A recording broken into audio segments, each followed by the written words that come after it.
My man here makes a very good point. He said, not because you can't find the evidence doesn't mean it don't exist, my brother. Let's talk about existence for a second. What is existence? Truly, the only thing that exists in this world today is what you can tangibly see, touch, smell in the material world, because we're talking about the matter plane of existence. We're not talking about the spiritual plane of existence, just the matter plane. All existence to us really is the matter plane of existence. Anything beyond that is mental, is belief. My shirt exists, my jewelry exists, my hat exists. I exist because I am right here, can't touch me right now. Now, as far as other people, there are people on the other side of the planet. They do not exist to me because I don't know them, I haven't seen them, I haven't touched them, but they are existing right now. There have been billions of people who have lived and died, and they have no proof. There are no proof of their existence. Maybe a headstone can give me proof that someone once lived 100 years ago. But that's the crux of it, my man.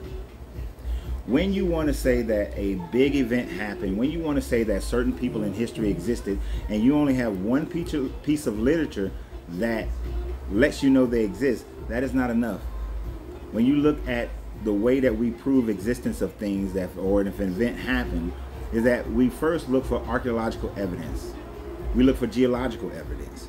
We look for pottery. We look for tablets. We look for monuments. We look for things of that, signs of civilization and how they live. And then we take our best guess because we weren't there.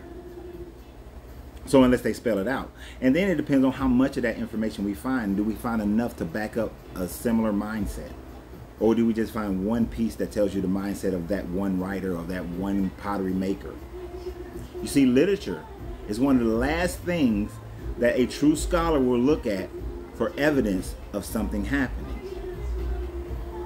Many people will take Tacitus or Younger and say that the historical Jesus existed because they wrote about him 100 years later, but they wrote about it. What they're really writing is what people thought 100 years later, what they believed 100 years later. But we actually have no DNA, no physical proof of any of these beings, these people, Moses, Noah, any of them actually existing outside of the Bible. That's it. The only piece of literature.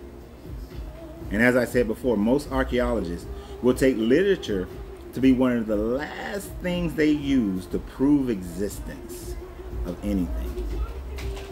So no, many things that we believe exist did not exist. And many things that we believe did not exist actually did exist. We have no proof of it. But without proof, we can't believe it. But it has to be logical proof.